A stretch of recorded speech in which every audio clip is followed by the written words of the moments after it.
Kaixo, ongi etorria, errepasatzen asteragoaz. Lehenengo ariketa honetan esaten digute bi triangelo hauek antzekoak direla. Orduan ez dugu gehiago pentsatu behar. Proportzioa erabil daiteke. Oan goazen proportzioa erabiltzea. Jarriko dugu horrela. Eta lehenengo jarriko ditugu ezagutzen ditugun bi. Adibidez, ez dugu erabiliko isa 7,5ekin, ez da ere 4ekin, baina 6,5ekin bai. Horrengo dut haundia, zati txikia, baina alde korespondenteak. 15 zati 6. Orain, 15 zati 6 egin ondoren, erabidezakegu i zati lau, edo 7,5 zati 6 egingo dut i zati lau. Orain, bai atea ezaketela, iren balioa. Egingo dut bidertu eta bestea bidertu. 15 bider lau, 60 da, berdin, 6i eta 6 zatitzen pasata, 60 zati 6, 10 zentimetro da iren balioa. Beraz, hemen jarriko dut, 10 zentimetro.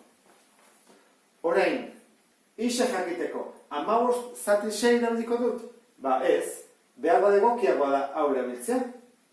10 zati lau, zenbakiak sinpleagoak dira. Erabile daiteke hau ere bai, Ba hau erabiliko dut. 10 zati lau. Berdin, orain bi hauek, ez? Ezkerrekoa, 7,5 zati isa. Gogoratu, beti alde korespondenteak jarri behar dira. Ez ditugu nahastu behar aldeak. Orduan egingo dugu. 10 isa, berdin, lau bider 7,5, isa berdin, 7,5 bider lau, 30, zati 10. Oizan bada, 3. Beraz, aurkitu dugu betere, isaren balioa, 3 zentimetro. Eta honekin, bukatzen dugu, lehenengo ariketa.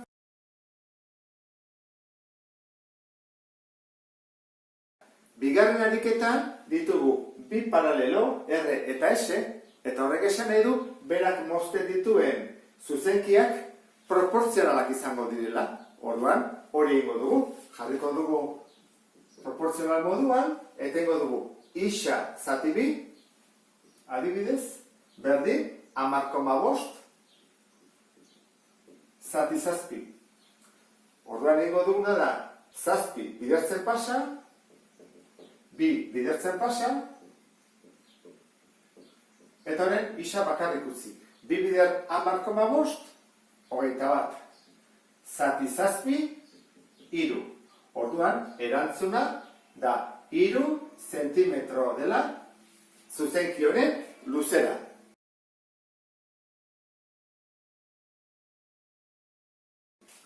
Hirugarren ariketan triangeluak antzekoak diren jakiteko eman dizkigute angeluak. Orduan, gu badakigu irizpidea dela 3 angeluak berdinak izatea. Orduan, hemen bi ditugu eta hemen beste bi. Goazen ikustean 3 angeluak berdinak diren edo ez. Ikur horiek esan nahi du 90 gradu. Orduan, gu badakigu 3 angeluen batura izan behar dela 180 gradu. Eta kenduko dizkiogu 90 gradu eta 40 gradu hauek. 90 gehi 40, 130, beraz, 180, ken 130, berdin, 40 gradu du goiko angelu honek. Honekin izango litzake, 180 gradu, kendu, 40 eta 80. Zeba kendu behar dizkiogu, 140, beraz, 40 gradu. Ikusten dezun bezala, biak dira antzekoak. Zergatik 3 angeluak berdinak dituztelako.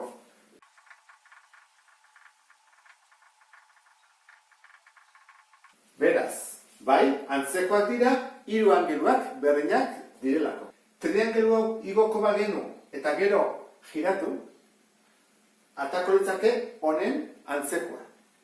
Bigarrenean, bi triangelu hauetan aldeak eman dizkigute. Orduan ikusi behar dugu 3 aldeak proportzionalak diren edo ez. Hortarako ingo dugu erontara. Berdin, berdin eta berdin. Egin dezakegu 6 zati lau. Berdin, adibidez, 7,5 zati 5 korrespondenteak egin behar dira, Eta azkena, 12 zati 6. Bi hauek antzekoak aldira, 5 bider 6, 30. 4 bider 7,5, 30. Orduan, bi hauek bai dira proportzionalak. Orduan, 4, 5 eta 6, 7,5 proportzionalak dira. Horren ikusiko dugu, hirugarren hau ere proportzionala den. Egingo duguna izango da, 6 laurden berdin du honekin. Ezta? 6 bider 6, 36. 4 bider 12, 48. Beraz, ez.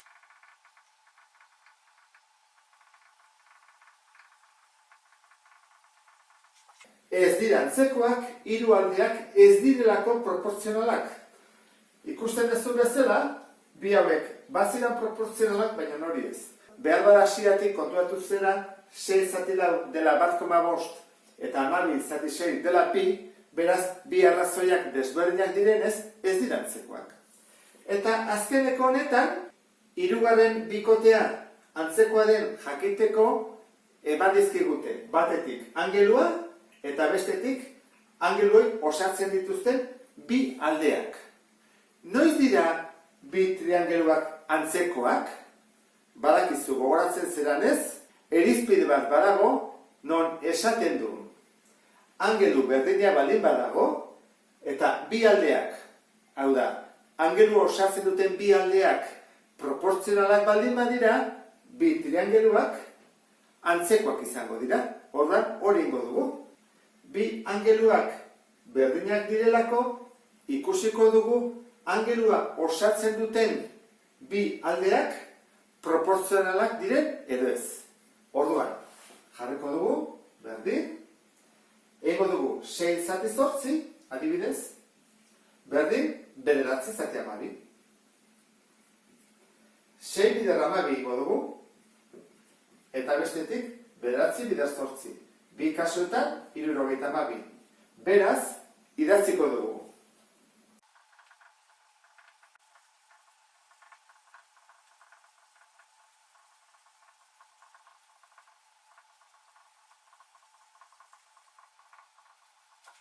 Beraz, jarri dut. Antzekoak dira, angelu bat berdina izanik, angelu hori osatzen duten bi aldeak proportzionalak direlako. Laugarren ariketa irakurri dezunean eta planoa edo mapa ikusi dezunean, jakingo zen dut, hemen ez dala eskalarik agertzen. Hori da eskatzen digutena. Eskala, bai grafikoa eta bai zenbakizkoa. Orduan, informazioa ateratzeko hau dugu. Erdian, hemen portua dago, ura dago, orduan dugu San Pedro barrutia eta Donibane barrutia, bia direla paseikoak, distantzirik motzena 4 zentimetrokoa dela planoan edo mapan. Eta bestetik, errealitatean, distantzia 120 metro dela. Lan aurreratzeko, hemen prestatu dut eskala grafiko egiteko, ezta? Badakizu dela 0, 1, 2, 3 eta 4 zentimetro. Orduan hasteagoaz. Eskalak zesan nahi du? Eskala da zatiki bat, goian jarri behar da distantzia planoan eta behan distantzia errealitatean. Orduan, hori da ingo dudana, eskala izango da. Berdin. Planoan zenbat daude 4 zentimetro. Errealitatean zenbat daude 120 metro. Goian egon behar du unitatea, bat. Orduan egingo dut zati lau. Baina goian egiten badut zati lau, behan egin behar dut zati lau. Orduan, lau zati lau, bat. 120 zati lau, 30. Orduan, lortu dut. Hau izango da eskala grafikoa. Zentimetro bakoitza zenbat den. Hemen, 30 metro. Orduan jarriko dut. Hau izango zeteke 0, gero, 30, 60, 80/120. Zer dira? Metroak. Orduan, eskala grafikoa egin dut. Oan, zenbakizko eskala behar dut. Zenbakizko eskalantzat behar dut goian zentimetroak baldin badira, behan ere zentimetroak. Unitate berdina jarri behar dut. Orduan, egingo dudana da bat utziko dut bat, eta 30 hauek metroak zentimetrotara pasa behar dut. Ez dakit gogoratzen zera, uste baietz, horrela dagoela, ezta? Metrotik dezimetroa eta zentimetroa pasata lortzen dut. Beraz, 2 pauso, beraz, koma, 2. 30 baldin badira, bat, 2. 3000. Horren, hau izango da zenbakizko eskala. Jarriko horrela, bat, 2 punto, 3000. Eskala bat, eta beste eskala bat. Orduan, erantzuna izango litzake. Bat, zati, 3000. Hau eta hau, badakizue, balikoidea dela. Eta bestetik, erantara jarriko genuke, eskala grafikoa. Azkenean, zer esan nahi du? Olako zentimetro bat, planoan, errealitatean direla 30 metro.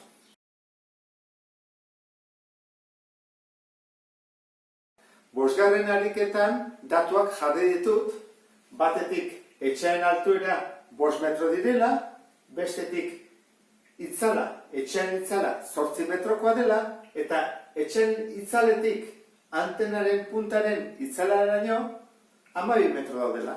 Orduan galdetzen digute antenaren altura. Zer egin behar dugu hortarako? Egingo ditugu 2 triangelu antzeko atera. Eta izango dugu batetik hau, ikusten duzu bezala, eta bestetik handia.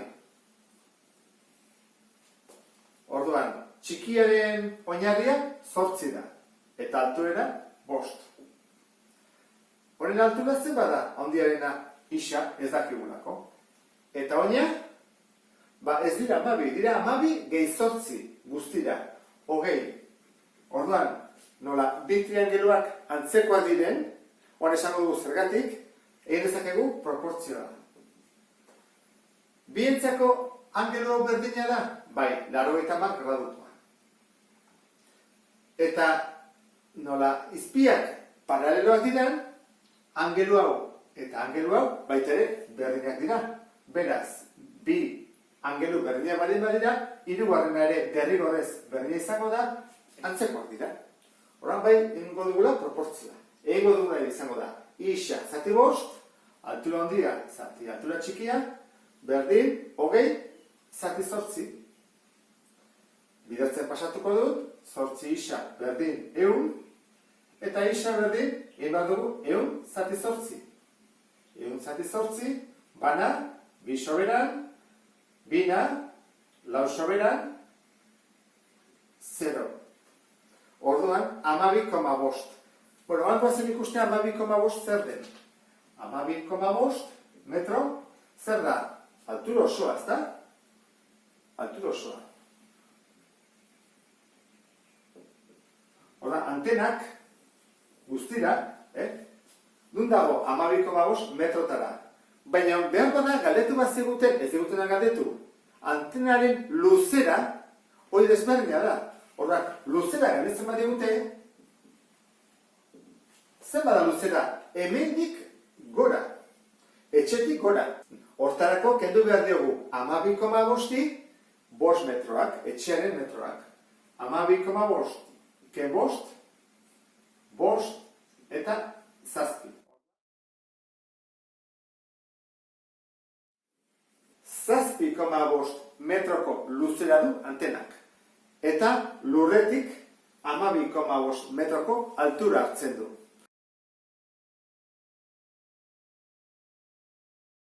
Seigarren ariketa egiteko 2 triangelu antzeko lortu behar ditugu. Orduan, leheneko triangeluan ikuste dut nahiko horreza dela, ezta? Era hontara egingo zen dut, begitik makilera eta gora dagoena. Orduan, zeintzu dira datuak? Begitik makilera metro bat. Eta begitik gora, dena baldin bada 3 metro, eta hemendik honera 1,5, begitik gora zenbat izango da beste 1,5. Beraz, triangelu txikiaren bi aldeak atea ditugu. Orain falta zaigu triangelu handiarena. Eta triangelu handia bi eratara egin daiteke. Bat egingo dugu erantara. Segurazki horrela indazulako. Zuzenean. Orduan, zenba da oina? Oina izango da, hau, gehi hau. Bat, gehi hogei. Hogeita bat. Eta altura, altura izango da, hemendik gora. Ixa. Az gaitezen orduan. Altura, zati altura. Berdin, oina, zati oina. Hogeita bat, zati bat da bat. Orduan egin bat dugu. Hogeita bat, bider, 1,5. Orduan, egingo dugu. 5, 10, 1, 2, 5, 1, 3, eta koma eta gero bat dagoelako, hemen ere 31,5. Hau da, isaren balioa, baina ez dugu hartzera dorrearen altura guztia. Bakarri da, hemendik onera falta zaigu hau batutzea. Zenbat da hau? 1,5. Orduan, egin dugu 31,5 gehi 1,5, 33 metro, erantzuna hau izango litzake. Honekin jarriko dut, gorriarekin, 33 metro. Hori da, era bat egitekoa. Beste era bat, da, triangelo hau jarri beharrean, jartzea beste triangelo hau. Hemenik atatzen dena. Orduan izango genuke, triangelo txikia berdina da, 1 eta 1,5, eta handia, hemendik onera, 20 metro dira, eta altura isa. Orduan, altura zati 1,5, berdin, 20, zati bat. Isa berdin, 20, bider, 1,5. Hori da, 30 metro. Beraz, isa baldin bada hemendik onera da 30, zenbat erantzi behar dizkiot? 3 metro, maki osoa. Hemen dago 1,5 eta 1,5. 3 metro. Orduan, 30 gehi 3, 33 metro. Ikusten duzu bezala, emaitza berdina ematen du. Orduan bi aukera daude, egiten duzu. Edo triangelu handi hau, edo beste hau. Eta bietan atatzen da emaitza berdina.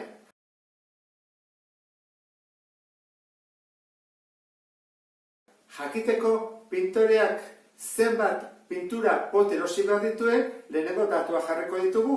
Dugu horma bat, ez dakigu zeintzu dian bere neurriak, baina badakigu margotu behar dugula beste bat, hemen 3 aldiz luzeagoa eta 3 aldiz altuagoa. Beraz, hemendik onera arrazoia badakigu zein den, da bider 3. Hemengo azalera ez dakigu, baina ada. Hemengoa zen bada, bada arrazoia berbirekin. Beraz da, a bider arrazoia berbirekin. Horrek esan nahi du, hemen bi pote erabili badela ditut, hemen zebat erabiliko dut? Bi bider, zebat aldiz handitu dut alde bakoitza, 3kin. Horra, arrazoia berbi. Zenbat da hau? 2 bider, 9, lehenengo egiten delako berreketa. Eta 2 bider 9, 18 pintura pote.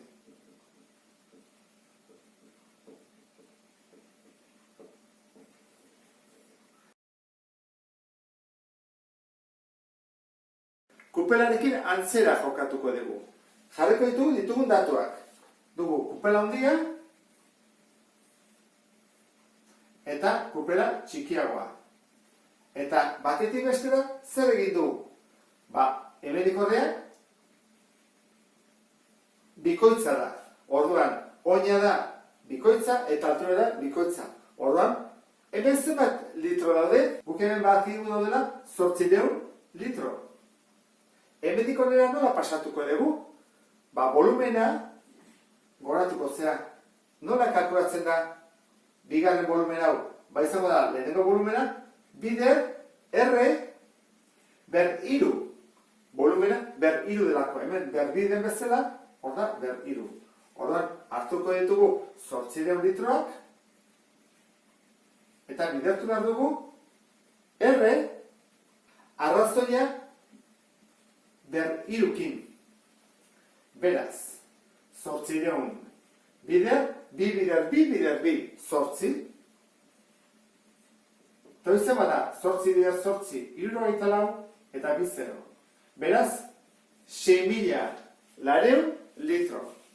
Ikusten dezun bezala, problema hauek ez dira, bate zailak, jakiten badugu, egin behar dugula zarera arrazoia berbiki, eta volumena arrazoia ber iruki. Beste bat arte, agur.